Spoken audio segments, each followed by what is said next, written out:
جناب احمد ہم نہ ہوتا نقش ہستی ابھر نہ سکتا وجود لمحہ قلم نہ ہوتا. یہ حدیث کی ترجمانی کتاب فطرت کے سرے پر جناب احمد رحمت نہ ہوتا نقش ہستی ابھر نہ سکتا وجود لمحہ قلم نہ ہوتا. تیرے غلاموں میں بھی نمایاں جو تیرا عکس تیرے غلاموں میں بھی نمایاں جو تیرا عکس کرم نہ ہوتا. بارگاہ ازل سے تیرا فقہ خیر الامم نہ ہوتا. نہ روح حق سے نگاہ اٹھتا نہ ظلمتوں کا حجاب اٹھتا. فروغ بخشے نگاہ عرفان اٹھتا. تمام لائن چھوڑ کے تمام سطور کو چھوڑ کے اس میں ایک جملہ ہے تیرے غلاموں میں بھی نمایاں جو تیرا عکس کرم نہ ہوتا. کیا مطلب؟ یا رسول اللہ اگر آپ نہ ہوتے آپ نے 12 مرتبہ سنا ہوگا اگر آپ تشریف نہ لاتے کائنات کے اندر مشکل ہوتا. آج کائنات کے اندر جو کمال ہے ہر انسان کے اندر جو خوبی ہے وہ در حقیقت حضور اکرم صلی اللہ علیہ وسلم کا فیضان ہے. میں آسان کرنے کے لیے بات سمجھا دوں. انسان شیشہ اٹھاتا ہے. توجہ میری طرف. انسان شیشہ اٹھاتا ہے. اس کے اندر کیا نظر آتا ہے؟ جب آپ نے سامنے کرتا ہے اپنا عکس نظر آتا ہے, اپنی شبیہ نظر آتی ہے, اپنا چہرہ نظر آتا ہے. اسی کو بولتے ہیں کہ تیرے غلاموں میں بھی نمایاں جو تیرا عکس کرم نہ ہوتا. ہر انسان کے اندر ہر کلمہ گو کے اندر جو حسن ہے جو کمال ہے جو خوبیاں ہیں وہ در حقیقت حضور اکرم صلی اللہ علیہ وسلم کا عکس کرم. بات سمجھ نہیں آئی ابھی تک بات سمجھ نہیں. دیکھیں حضور سچے حضور سچے ومن اصدق من اللہ قیلا. جس نے حضور کو بھیجا وہ سب سے زیادہ سچا ہے. جو بھیجنے والا سچا ہے لا محالہ جو ذات تشریف لائی وہ بھی سچی ہے. حضور سچے ہیں. اگر حضور کی صداقت کو حضور کی سچائی کو اگر جسم کی صورت میں دیکھنا ہے مجسم صورت کو دیکھنا ہے تو جناب حضرت ابوبکر صدیق کو دیکھنا ہے. حضور سچے ہیں. حضور سچے ہیں. حضور کی صداقت کو حضور کی سچائی کو حضور کے لطف کو اگر آپ لوگوں نے مجسم صورت میں دیکھنا ہے ایک جسم کی صورت میں دیکھنا ہے تو ابو محافظ کے لخت جگر جناب حضرت ابوبکر صدیق کو دیکھ لیں. ارے میرے محبوب عادل حضور کے ادب کو حضور کے انصاف کو اور حضور کی جسٹیفیکیشن کو اگر آپ لوگوں نے مجسم صورت میں دیکھنا ہے تو خطاب کے لخت جگر جناب حضرت عمر بن خطاب کو دیکھ لیں. حضور حیات ہیں. حضور کی حیات کو حضور کی منکسر المزاجی کو اور حضور کی سخاوت کو حضور کے اس شرم و حیا کو اگر مجسم صورت میں دیکھنا ہے تو عفان کے لخت جگر جناب حضرت عثمان غنی کو دیکھ لیں. ارے حضور دلیر ہیں. حضور کی دلیری کو حضور کی بہادری کو حضور کے پریب کو حضور کی قوت کو حضور کی ہمت کو حضور کی جرأت کو حضور کی ولایت کو حضور کی ہمت اور قوت و سکت کو اگر آپ لوگوں نے جسم کی صورت میں دیکھنا ہے تو پرورد رسول جناب حضرت علی المرتضیٰ کو دیکھ لیں. ارے حضور نے قرآن کی تفسیر کو بیان فرمایا. قرآن کی تفسیر کو اگر مجسم صورت میں دیکھنا ہے تو جناب حضرت عبداللہ ابن عباس کو دیکھ لیں. حضور نے اپنے غلاموں کے سامنے اپنے فرامین بیان فرمائے اپنے ارشادات جاری فرمائے. حضور کی اس عمل کو مجسم صورت میں دیکھنا ہے تو جناب حضرت عبداللہ ابن مسعود کو دیکھ لیں. ارے حضور فقر و فاقہ کے بادشاہ ہیں. حضور کی فقر کو حضور کی سلینا کو حضور کی سادگی کو حضور کی درویشی کو اگر مجسم صورت میں دیکھنا ہے تو جناب حضرت ابو ذر غفاری کو دیکھ لیں. تو میرے بھائیو کائنات کے اندر جو خوبی ہے جو کمال ہے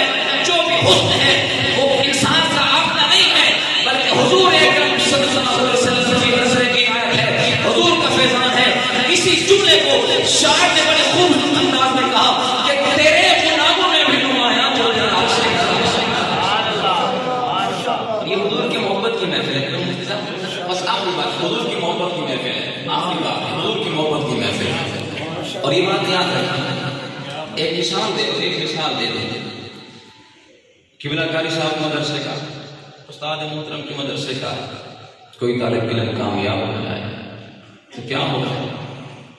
سند جاری کرتے ہیں، رزلٹ جاری کرتے ہیں. اگر حفظ قرآن کے ہو، درس نظامی ہو، جو کلاس میں ہو، سند جاری کرتے ہیں.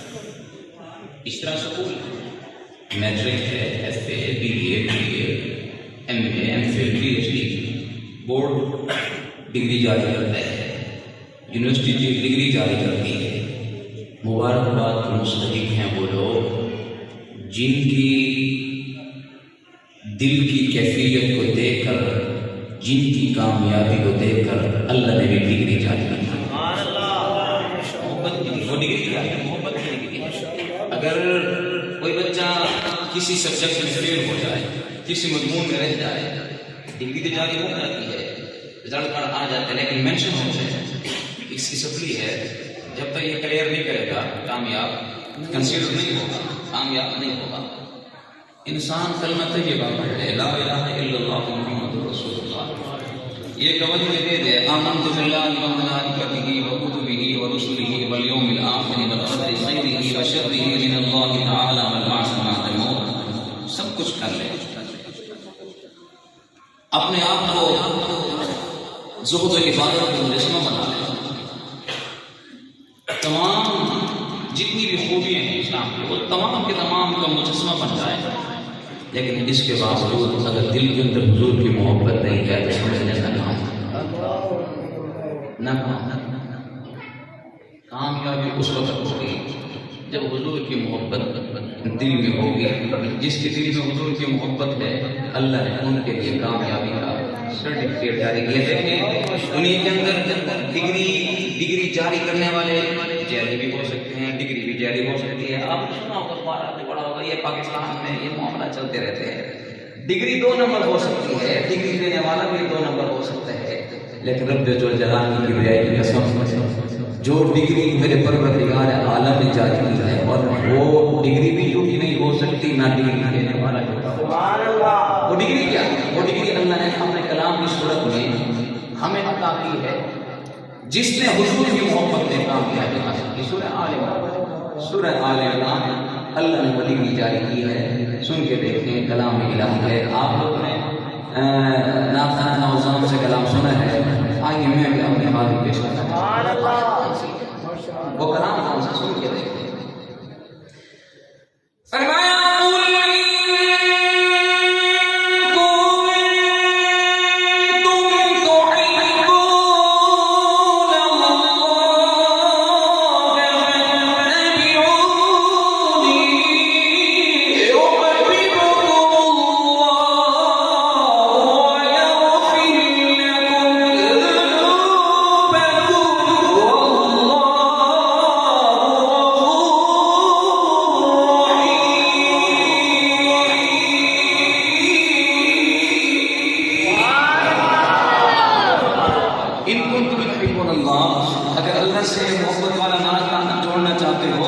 ایسے نہیں ہوگا، نماز پڑھنے سے نہیں ہوگا. نماز پڑھنے تو حضور کے پیچھے مدینے میں یہودی آتے تھے نا، اذا جاءک المنافقون قالوا نشهد انک رسول اللہ. انہوں نے گواہی بھی دی کہ پیارے ہم گواہی دیتے ہیں وہ اللہ کے رسول ہیں، آپ برگزیدہ نبی ہیں. اللہ نے فرمایا واللہ یعلم انک، میں بھی جانتا ہوں کہ آپ اللہ کے رسول ہیں، لیکن میرے پیارے اگرچہ آپ کے پیچھے نماز ادا کر رہے ہیں، جہاد میں جا رہے ہیں، سب کچھ کر رہے ہیں، لیکن ان کے دل میں آپ کی محبت نہیں ہے، میں اللہ ان کی کوئی عبادت قبول نہیں کرتا.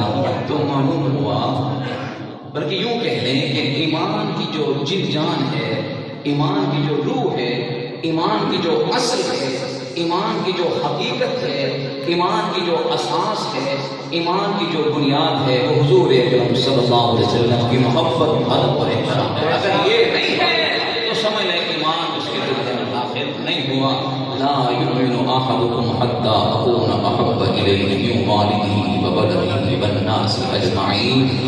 حضور نے فرمایا کہ کوئی بھی شخص اس وقت تک ایماندار نہیں ہو سکتا جب تک میں اسے اس کی اولاد سے، اس کے دوستوں سے، خاندان والوں سے، بلکہ پوری کائنات سے بڑھ کر عزیز نہ ہو جاؤں، اس وقت تک وہ شخص ایماندار نہیں ہو سکتا. تو معلوم ہوا ایماندار وہی ہے جس کے دل میں حضور کی محبت ہو، اور جس تکبیر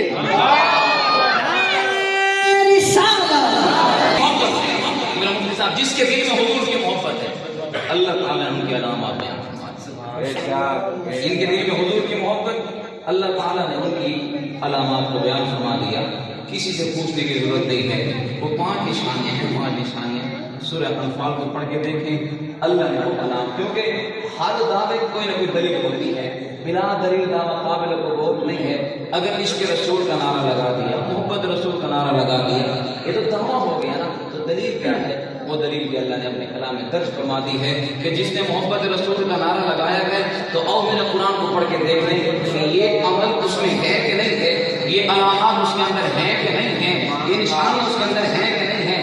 اگر ہیں تو سمجھ لو اپنے دعوے اور دلیل میں سچا ہے، اگر نہیں ہے تو پھر کچھ نہ کچھ گڑبڑ ضرور ہے۔ وہ دلیل کیا ہے، وہ علامات کیا ہیں؟ سورہ انفال سن کے دیکھیں۔ فرمایا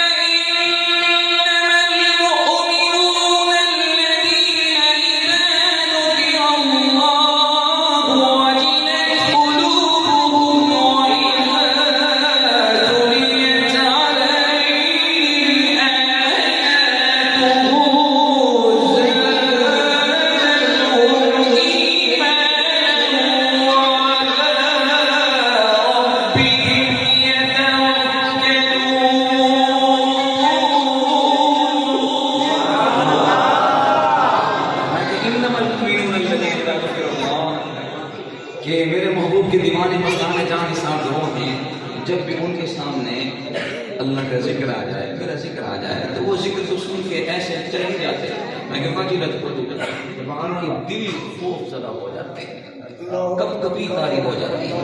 اور میں کہ وَإِذَا تُلِيَتْ عَلَيْهِمْ آیَاتُهُ زَادَتْهُمْ ایمانا، اور جب ان کے سامنے آیات بینات کی تلاوت کی جاتی ہے تو ہوتا کیا ہے؟ میں کہ ان کے ایمان میں اضافہ ہو جاتا ہے، ایمان تر و تازہ ہو جاتا ہے۔ اور تیسری نشانی میں وَعَلَىٰ رَبِّهِمْ يَتَوَكَّلُونَ، ہر حالت میں دکھ ہے، سکھ ہے، پریشانی ہے، خوشی ہے، غمی ہے، جو کیفیت ہے، میں وَعَلَىٰ رَبِّهِمْ يَتَوَكَّلُونَ، اللہ کی ذات پر بھروسہ کرتے ہیں۔ چوتھی نشانی کیا؟ میں کہ الَّذِينَ يُقِيمُونَ الصَّلَاةَ، 5 وقت کی نماز ادا کرتے ہیں، اور فرمایا کہ وَمِمَّا رَزَقْنَاهُمْ يُنْفِقُونَ، اللہ تعالیٰ کے دیے ہوئے رزق میں سے بھی خرچ کرتے ہیں۔ یہاں ایک بات میں عرض کر دوں، رزق سے مراد صرف مال و دولت نہیں ہے، رزق سے مراد صرف مال و دولت نہیں، پیسہ نہیں، اچھی بات بھی رزق ہے۔ جس طرح انسان اگر صاحب ثروت ہے، کسی غریب کی امداد کر دیتا ہے، اسے پیسے دیتا ہے، اس کی ضروریات کو پوری کرتا ہے، یہ بھی رزق ہے۔ اگر کوئی بندہ ان پڑھ ہے، اسے مسئلہ معلوم نہیں ہے تو اسے مسئلہ بتا دینا، یہ بھی رزق ہے۔ اس کے ساتھ اچھائی کرنا، یہ بھی رزق ہے۔ حسن اخلاق کے ساتھ پیش آنا، یہ بھی رزق ہے۔ اللہ نے فرمایا کہ جب یہ تمام علامات ان میں جمع ہو گئی تو پھر یاد رکھیں یہی کامیاب لوگ ہیں، یہی سچے لوگ ہیں۔ اللہ نے پھر سرٹیفکیٹ جاری کیا، فرمایا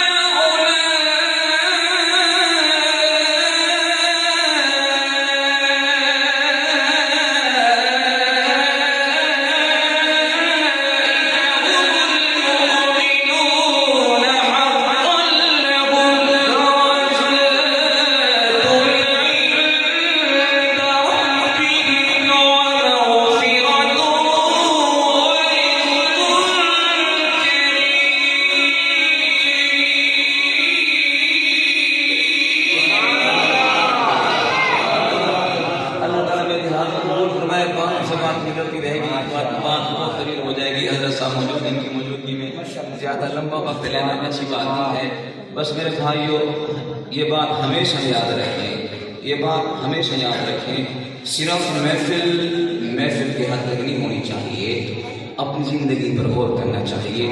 ایک بات میں ہمیشہ کرتا ہوں کہ جس طرح انسان اپنا مال و دولت کسی اور انسان کے حوالے نہیں کر سکتا نا، اپنا مال و دولت اپنی پراپرٹی بلا وجہ کسی کے حوالے نہیں کرتا، تو یاد رکھیں میرے بھائیوں، اپنے آپ کو صرف محفل کی حد تک محدود نہ رکھیں، اپنی قبر کی خود آپ تیاری کریں، اپنی قبر کو کسی اور کے حوالے نہ کریں۔ یہ نہیں ہونا چاہیے کہ ہم نے محفل میلاد بنا لی، جو مستحب عمل ہے ہم اس پہ تو زور لگاتے ہیں لیکن فرائض ضرور گردانی کر لیتے ہیں. ایسا نہیں ہونا چاہیے. یہ محافل بھی ہونی چاہیے, حضور کی محبت اور حضور کے آل اولاد ذکر بھی ہونا چاہیے, لیکن اپنی قبر کی تیاری بھی کرنی چاہیے. یہ سوال ضرور کیا جائے گا کہ آپ نے نماز پڑھی تھی کہ نہیں پڑھی تھی. یہ سوال نہیں ہوگا کہ ہاں بھائی میلاد منایا تھا کہ نہیں منایا تھا. یہ تو اضافی چیز ہے نا, یہ تو ایڈیشنل چیز ہے, یہ تو محبتوں کا اظہار ہے, یہ مسرتوں کا اظہار ہے. لیکن میرے عزیز, میرے بھائی, اپنی قبر کسی اور کے حوالے نہ کر, اپنی قبر کی تیاری خود کر. معلوم نہیں کہ ہماری اولاد ہمارے لیے دعا کرتی ہے کہ نہیں کرتی, ہمارا بھائی ہمارے لیے دعا کرے گا کہ نہیں کرے گا. ہم اس امید پہ رہتے ہیں یار ہم فوت ہو جائیں گے, میرا بیٹا عالم ہے وہ دعا کرے گا, بھائی ہے وہ دعا کرے گا, باپ ہے وہ دعا کرے گا. کب تک دعا کریں گے یار؟ ہم اپنے دادا تک, بس پردادا تک ہمیں نام یاد ہے, اس سے پیچھے چلے جائیں. کتنے بیٹھے ہیں یہاں کوئی نہیں بتائیں. اس لیے میرے عزیز, میں تجھے اللہ کا واسطہ دیتا ہوں, اپنی خبر کسی اور کے حوالے نہ کر, بھروسہ نہ کر, اپنی خبر کی تیاری خود کر. کوئی تیرے لیے دعا مانگے یا نہ مانگے, تیرے اپنے پاس اتنا زیادہ رہا تو ہونا چاہیے نا, جب تو قبر میں جائے تو وہ تیرے لیے کام آ سکے, تیرے اعمال کے لیے کام آ سکے. دنیا کی ہر چیز یہاں رہ جائے گی, دنیا کی ہر چیز اس دنیا پہ رہ جائے گی بلکہ فنا ہو جائے گی. اگر بقا ہے, اللہ کی ذات کو بقا ہے, یہ پھر انسان کے اشرف اللہ کی ذات کو بقا ہے. کل من علیہا فان ویبقى وجہ ربک ذو الجلال والاکرام. بقا تو صرف اللہ کی ذات کو ہے, اور والباقیات الصالحات, جو اچھے عمل ہیں وہ باقی رہ جائیں گے. اس لیے خدا را اپنی آخرت خود آپ سنواریں, اپنی قبر خود آپ سنواریں, اپنی قبر کو کسی اور کے حوالے نہ کریں. اگر ایسا نہیں ہے تو پھر یاد رکھیں, صاحب ثروت ہونے کے باوجود بھی, مال و دولت ہونے کے باوجود بھی, سب کچھ ہونے کے باوجود بھی, دنیا کی ہر آسائش آپ کے پاس اگر موجود ہے لیکن آپ اللہ تعالیٰ کی بارگاہ سے روگرداں ہیں, تو پھر آپ کی زندگی سمجھ دنیا میں بھی تنگ ہے, قبر میں بھی تنگ ہوگی, میدان معاشر میں بھی تنگ ہوگی. اللہ تعالیٰ نے اسی چیز کو اپنے کلام میں درج فرما دیا. اللہ سورہ بقرہ ہے, سورہ طٰہٰ ہے, سورہ طٰہٰ. اللہ نے فرمایا کہ جو بندہ میرے ذکر سے اعراض کرے گا, منہ موڑ لے گا. اب علماء کرام نے بہت لمبی تفاصیر بیان کی ہیں. ذکر سے مراد نماز بھی ہے, ذکر سے مراد روزہ بھی ہے, ذکر سے مراد اللہ کی یاد بھی ہے, اور ذکر سے مراد حضور اکرم صلی اللہ علیہ وسلم کی محبت بھی ہے, اور آقا کی یاد بھی ہے. یہ بھی ذکر ہے. اللہ نے فرمایا کہ جو ذکر سے روح گردانی کرے گا, میں دنیا کی زندگی اس کے لیے تنگ کر دوں گا. یہ دنیا کا عذاب ہے. آپ نے دیکھا ہوگا بڑے بڑے مال و دولت والے جب سوتے ہیں تو نیند کی گولی کھا لیتے ہیں, کبھی ڈپریشن ہے, کبھی ٹینشن ہے, کبھی کیا ہے. اس کے برعکس ایک اور بندہ ہے جو محنت مزدوری کرتا ہے, سارا دن محنت مزدوری کرتے کرتے شام کو آتا ہے, اللہ کا شکر ادا کرتا ہے, سوتا ہے, اسے پتہ نہیں ہوتا میری کیا کیفیت, بڑی پرسکون نیند سوتا ہے اللہ کا شکر ادا کر کے. یہ فرق ہے, امیر ہے سونے کے لیے گولی کا محتاج ہے, غریب ہے اللہ کا شکر ادا کرتا ہے, زمین پر لیٹتا ہے تو اسے سکون مل جاتا ہے. یہی چیز ہے. اللہ نے فرمایا کہ مال و دولت ہوگا لیکن آپ کا جینا مشکل ہو جائے گا. یہ دنیا کی زندگی ہے. جب قیامت دن آئے گا اللہ نے فرمایا کہ ہم اسے اندھا کر کے کھڑا کریں گے.